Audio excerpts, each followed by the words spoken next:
Bonjour à tous et j'espère que vous allez tous bien et que vous avez passé un très beau week-end de Pâques. Je vous retrouve aujourd'hui pour une nouvelle capsule sur le thème de l'enfant intérieur et comment prendre soin de son enfant intérieur. C'est un thème que j'ai beaucoup abordé ces derniers temps dans mes consultations individuelles, certains et certaines vont se reconnaître. Je vous propose donc un petit tour d'horizon sur l'enfant intérieur et plus particulièrement comment en prendre soin, quels sont les outils, les actions ou les choses qu'on peut mettre en place au quotidien pour continuer à faire vivre cet enfant intérieur. Donc quand on parle d'enfant intérieur, de quoi s'agit-il? Eh bien, il est question de cette petite fille ou de ce petit garçon qu'on a été, tous, hein, si vous êtes adulte aujourd'hui, et qui continue de vivre à l'intérieur de nous. Alors bien évidemment, le corps physique a grandi, le cerveau s'est développé, on s'est nourri d'expériences, on a évolué dans notre être, dans notre âme, mais cet enfant intérieur, il est toujours présent au fond de nous et il est toujours très actif et très vivant. C'est-à-dire qu'il continue de nous transmettre des informations, des choses qu'il a vécues, ou elle a vécues, quand je dis l'enfant, je dis au masculin, mais donc petite fille et petit garçon évidemment, des mémoires d'événements qui se sont passés, des émotions qui se sont passées donc dans des expériences vécues auparavant et qui continuent à exister et à être présentes en nous très souvent inconsciemment et puis parfois consciemment quand on arrive à faire une pause, un stop, un arrêt sur image pour voir en conscience ce qui se joue à l'intérieur de nous.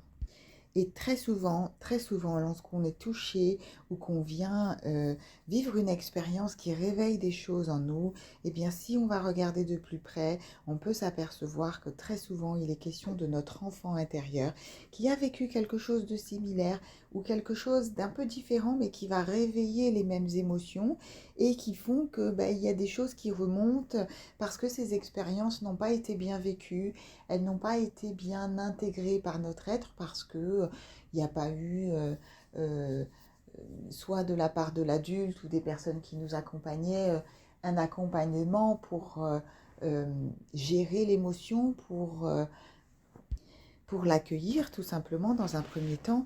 Et puis, eh bien, ces cristallisations, comme je les appelle, sont restées un petit peu figées dans nos mémoires cellulaires et dans nos mémoires corporelles, voilà, émotionnelles, etc. Et dans la mesure où cet enfant intérieur que nous étions euh, a vécu une expérience qui n'a pas été bien intégrée, comme je dis souvent, il y a quelque chose qui n'est pas bien descendu, hein, qui n'a pas été digéré, entre guillemets, eh bien derrière, il y a toujours un besoin qui n'a pas été comblé, un besoin qui n'a pas été satisfait, et il y a comme une sensation, alors soit de vide, de quelque chose qui manque, ou peut-être une sensation de quelque chose qui a été fait mais qui aurait gagné à être fait autrement. C'est-à-dire que le besoin n'a pas été comblé et au lieu d'avoir une certaine réponse, eh bien, il aurait mieux fallu pour notre bien-être qu'une autre réponse a été donnée à cette expérience. On est donc toujours sur une dynamique d'aller observer quel est le besoin et d'être à l'écoute de ce qui se passe à l'intérieur. Donc dans cette capsule, quelques idées, quelques pistes pour aller explorer comment prendre soin de son enfant intérieur. Je vous souhaite avant tout la bienvenue sur cette chaîne. Je m'appelle Aurélie Enda, je suis thérapeute énergéticienne et je vous accompagne dans une approche psychocorporelle de guérison de l'être afin de permettre à chacun d'aller vers sa joie et d'aller vers soi. Je vous partage ici, dans ces brèves capsules, des idées, des regards sur certains sujets souvent abordés dans mes consultations, les énergies du moment présent pour avoir une forme de guidance, des petits coups de pouce et toute autre communication qui pourrait, je l'espère, contribuer à votre bien-être.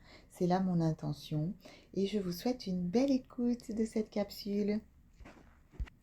Aujourd'hui, on remonte donc un petit peu le temps pour aller rendre visite à cet enfant intérieur que nous étions, cette petite fille, ce petit garçon que nous étions euh, dans le passé. Et je vous propose, avant d'aller plus loin et avant d'aborder les éléments que je voudrais vous partager, de faire une pause ici. j'aimerais vous inviter à visualiser cette petite fille ou ce petit garçon. Vous pouvez fermer les yeux si vous êtes dans un endroit sécurisé, pas au volant, on est d'accord? Et donc de vous mettre en intériorité. Descendez dans votre cœur, mettez-vous à l'intérieur et allez regarder ce petit garçon et cette petite fille que vous étiez dans le passé. Quel âge il a? Quel âge elle a? Essayez de situer à peu près la première image, la première sensation qui vous vient et de regarder à peu près quel âge vous avez. Comment vous êtes habillé? Comment êtes-vous vêtu? Essayez de visualiser. Regardez autour de vous, dans quel endroit vous vous trouvez. Est-ce que vous êtes à l'intérieur, à l'extérieur? Est-ce que vous êtes entouré de votre famille ou des copains? Est-ce que vous êtes dans un environnement où vous jouez avec vos amis? Essayez de voir à peu près ces images qui remontent et qui viennent vous donner des informations sur cet enfant intérieur. Vous pouvez tout à fait faire pause de cette écoute pour prendre le temps de visualiser et puis reprendre l'écoute une fois que vous avez une image. Invitez cet enfant que vous étiez et puis essayez de voir un petit peu s'il a des choses à vous dire le long de l'écoute de cette capsule, ça peut être intéressant. Donc prendre soin de son enfant intérieur, qu'est-ce que ça veut dire? Alors, il y a deux axes ici que j'aimerais vous proposer, ou en tout cas que j'ai choisi d'aborder dans cet audio. Le premier va être, bien évidemment, de travailler sur les blessures, les choses qui ont été mal vécues, les traumas, les petits et les grands. Et bien souvent, les petits traumas sont très très impactants et ne sont pas reconnus. Et il est question d'aller identifier les blessures de manière à prendre conscience de l'information qui continue d'agir inconsciemment suite à ces expériences qui ont été mal vécues et de démarrer un travail de guérison. Bon, c'est un travail que vous pouvez démarrer individuellement, en autonomie, mais je recommande évidemment de se faire accompagner donc par un professionnel. Ça me paraît être une disposition idéale pour retourner dans le passé et d'aller voir ce qui correspond pour moi à l'ombre, ce qui correspond aux choses qui ont été vécues et qui sont dans l'ombre. Et n'hésitez pas à m'écrire pour des consultations individuelles, ce sera avec joie que je ferai ce parcours avec vous. La deuxième proposition ici, c'est d'aller nourrir son enfant intérieur. Et cette partie-là correspond davantage à la lumière et au présent. D'un côté, on va travailler sur les blessures, on retourne sur le passé, et puis on va travailler des choses qui sont un petit peu dans l'ombre, et de l'autre, on va comme aller remplacer aussi. Une fois qu'on a fait un petit peu de ménage et qu'on a libéré des expériences qui étaient difficiles ou inconfortables, eh bien, il est question aussi de les remplacer par des nouvelles expériences qui vont être beaucoup plus lumineuses, plus joyeuses et qui vont être votre nouvelle réalité pour le futur que vous allez vivre prochainement. Et cette partie-là, eh bien, vous pouvez tout à fait la vivre en autonomie au quotidien, et donc je voulais vous donner des petites idées. Rappelez-vous donc qu'il est toujours question d'identifier vos besoins. Et là, il sera question d'identifier les besoins de votre enfant intérieur. Mais il y a un besoin fondamental de l'enfant qu'on peut aborder ici et que je vous invite à nourrir, c'est le besoin de s'amuser, tout simplement. Un enfant, ça dort, ça mange et ça joue. D'accord? Regardez les enfants autour de vous. Leur préoccupation, c'est de jouer, de s'amuser, de rire au quotidien et donc de se remplir de moments de joie. Et vous avez beau être des adultes, eh bien vous avez un enfant à l'intérieur de vous qui demande toujours à s'amuser et qui inconsciemment doit bien chercher des façons de s'amuser diverses et variées.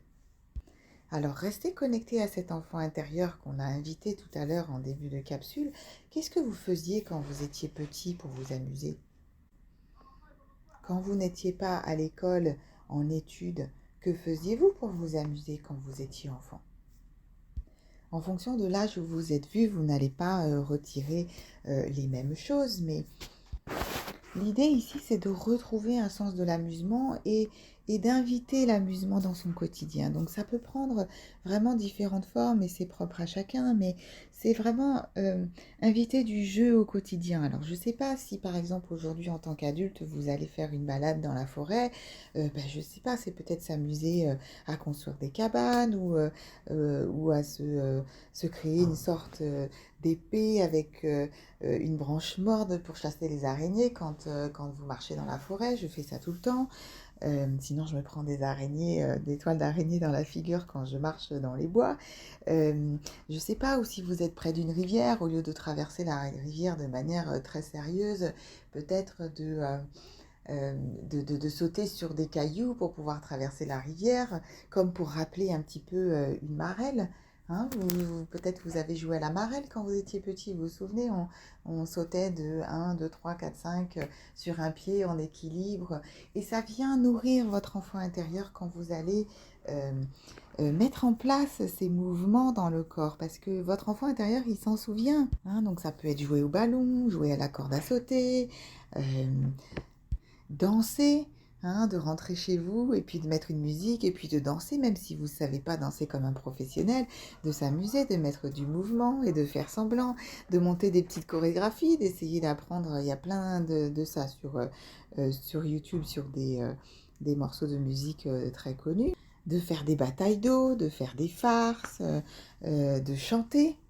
Alors certains vont aller faire du karaoké, mais vous n'avez pas besoin d'aller dans un karaoké le soir pour aller vous amuser à chanter, mais vous pouvez chanter à la maison.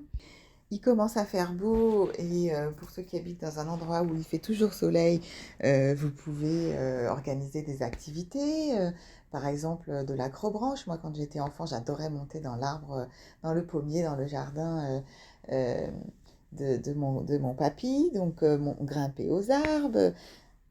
Et puis pour d'autres, ça peut être une partie de Monopoly, une partie d'échecs, des jeux de cartes, de faire du trampoline. C'est un excellent outil pour s'entretenir et faire du sport. Et tout un tas de choses que vous pouvez faire au quotidien et de manière simple sans vraiment prendre trop de temps. Hein, d'écouter une chanson qui nous met en joie quand on rentre du travail et qu'on est à la maison et danser un petit peu dessus le temps d'une chanson, ça dure 4 minutes. Hein, et pourtant, ben, ça va vous mettre dans une énergie, ça va vous faire rire.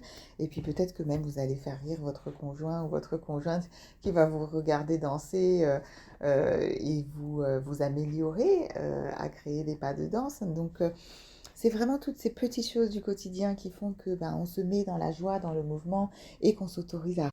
Et si vous ne savez pas comment faire parce que ça fait longtemps et que ben, vous avez besoin de nouveau d'un petit peu d'entraînement, vous pouvez aussi mettre une comédie à la télé, aller chercher des sketchs de comédiens que vous pouvez jouer sur votre télé ou vous allez voir des artistes directement au théâtre en tant qu'adulte, etc. pour aller rire et rire à pleines dents. Mettre un peu de légèreté et de cette façon, vous allez aller nourrir votre enfant intérieur. Et d'être à l'écoute de cet enfant intérieur, vous allez pouvoir petit à petit, avec l'entraînement, identifier ses besoins. Et au-delà de jouer, bien un enfant, ça peut avoir besoin de repos aussi, de tranquillité. Hein, donc, une petite idée que je partageais dans mes consultations avec un client et qui me paraît très intéressante, c'est d'avoir une chaise de hamac si vous avez la possibilité d'organiser ça chez vous. Un hamac ou une chaise de hamac. Hein. Bon, pour ceux qui sont aux Antilles, ça va être beaucoup plus facile, mais vous pouvez très bien aussi aller dans un jardin d'enfants, aller faire de la balançoire. Parce que ce bercement va permettre de synchroniser formidablement vos neurones du cerveau et qui est le facteur qui permet de se relaxer et de retrouver de la sérénité. C'est aussi le mouvement qui va vous rappeler les mémoires de bercement quand vous étiez enfant, bébé. Hein, naturellement, la mère va bercer son enfant et de retrouver une sensation de sécurité parce que, a priori, pour la majorité d'entre nous, nous nous sentions en sécurité dans les bras de notre maman. Cet enfant intérieur, de quoi il peut avoir besoin de chaleur, par exemple, et de douceur. Hein, donc, en tant qu'adulte, bien, si vous sentez que vous reconnaissez ce besoin en vous, eh bien, vous pouvez très bien vous procurer une bouillotte, et oui, quelle que soit la température extérieure, et poser cette bouillotte, par exemple, sur votre poitrine, sur votre cœur. Vous pouvez récupérer un plaid et vous autoriser à vous envelopper dans ce plaid, hein, pour retrouver une sensation d'enveloppement, de cocooning et vous mettre un peu dans une bulle.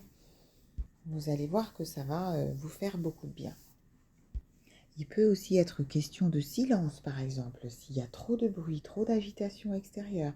Un enfant qui a été dans un environnement où il a grandi avec des parents qui se disputaient, et où il y a eu des traumas qui sont liés aux disputes, peut-être à un disport un petit peu musclé, où les enfants ont eu à être témoins de certaines scènes, va être très facilement déclenché par des situations où il va y avoir des soupçons de violence ou des voix qui sont hautes, qui sont fortes et qui viennent réveiller ces mémoires de dispute. Hein, donc si vous sentez que d'un seul coup vous en avez plein les oreilles, eh bien autorisez-vous à faire une pause. Autorisez-vous à aller créer du silence. Même si c'est au travail, où vous êtes, ça vous arrive en pleine journée, vous pouvez très bien aller vous enfermer dans les toilettes pendant 5 minutes, personne ne vous dira rien, et aller créer cette bulle de silence, prendre quelques respirations et aller trouver cet apaisement et rassurer votre enfant intérieur. Bon, il y a plein d'exemples et plein de situations diverses et variées selon ce qu'on a vécu et selon où on se trouve sur son chemin. Je vais m'arrêter là pour les exemples pour aujourd'hui et je vais vous laisser le soin d'aller regarder à l'intérieur les besoins de votre enfant intérieur. Et j'aimerais terminer cette capsule avec quelques éléments qui me paraissent importants. Le premier qui me vient est que votre enfant intérieur sera toujours présent en vous. Et il est nécessaire de le laisser vivre, de le laisser s'exprimer et de lui faire de la place. Et donc surtout pas de l'ignorer, d'ignorer ses besoins, de faire taire ses émotions en se disant «Ah ben non, mais c'est des trucs de gamin, ça, c'est bon, t'as passé l'âge, on fait plus ça». Eh bien si. Moi je vous invite à aller monter sur le manège quand vous emmenez votre petit ou votre petite faire du manège. Je vous invite à aller à Disneyland et à faire les manèges avec eux, à aller peut-être à la fête foraine ou peu importe. Je vous invite vraiment à aller se connecter à cet enfant intérieur de la manière que vous souhaitez. Hein. On n'est peut-être pas tous obligés d'aller monter dans les arbres, hein, on est d'accord. Chacun choisit ce qui est juste pour soi. Et dans la mesure où cet enfant intérieur est toujours présent, il n'est pas question de dire je suis soit un enfant, soit un adulte. Il est plutôt question ici de dire eh bien on va cohabiter ensemble. Avec mon enfant intérieur, on va non seulement cohabiter, mais en grandissant, on va aussi commencer à mettre en place un mécanisme de remplacement. C'est-à-dire que vous, l'adulte, allez devenir le parent de votre enfant intérieur. Et ce que vos parents faisaient ou n'ont pas fait et ce dont vous avez manqué va pouvoir être fait cette fois-ci par l'adulte que vous êtes devenu et qui va prendre soin de votre petite fille intérieure. C'est devenu votre rôle de parent. Et avant d'être le parent d'un nouvel enfant qu'on met au monde, si on devient parent, si on fait le choix de devenir parent, eh bien, on est d'abord le parent de notre propre enfant intérieur. Et très souvent, on l'oublie. On le met de côté et puis on se dit, ah ben non, on n'est plus un enfant, parce que c'est ce qu'on nous raconte, hein. C'est ce qui nous est inculqué dans les croyances. Ah, toi, t'es plus un enfant, t'as plus l'âge de faire ça, maintenant t'es un adulte, et maintenant, bah, tes responsabilités, c'est que des choses sérieuses et que des choses d'adultes. Et c'est comme ça qu'on est amené à oublier notre enfant intérieur et puis d'arrêter de le nourrir, tout simplement. Est-ce que si vous aviez un enfant à la maison, vous auriez idée d'arrêter de le nourrir, déjà avec des aliments, et puis de le laisser dans un coin, de l'empêcher de jouer, de faire comme s'il n'était pas là? Ce serait absolument catastrophique pour son développement. Eh bien, pour votre enfant intérieur, c'est pareil. Donc, c'est de bien comprendre que l'adulte que vous êtes aujourd'hui est le nouveau parent de cet enfant qui continue de vivre à l'intérieur de vous. Et cela va vous permettre non seulement de vous sentir nourri, mais en plus d'aller guérir justement ce qui a été mal vécu pour vous, puisque vous allez gagner en autonomie. Vous n'avez plus besoin d'attendre de vos parents qui viennent faire ce que vous considérez qu'ils n'ont pas fait, par exemple, et ce que vous n'avez pas reçu, eh bien, vous allez commencer à vous le donner. Et vous allez voir que ça va vous faire beaucoup de bien. En tout cas, je vous le souhaite. Voilà pour cette capsule sur le thème de l'enfant intérieur. Je vous souhaite beaucoup de rires, voire même des fous rires, et de vous amuser, d'aller vous reconnecter à cette joie intérieure et de prendre soin de votre enfant intérieur. Maintenant, vous avez quelques pistes. Et si cette capsule vous a plu, n'hésitez pas à la partager autour de vous. N'hésitez pas aussi à mettre dans les commentaires les façons dont vous vous amusez. Moi, ça me ferait plaisir de voir comment vous mettez du jeu dans votre vie et d'avoir aussi des idées. Ça peut être super et ça peut aussi aider les personnes qui vont lire les commentaires. Donc, n'hésitez pas à partager, à liker, à me mettre un petit pouce sur l'audio. Et je vous dis à bientôt pour la prochaine capsule. Très belle semaine à vous!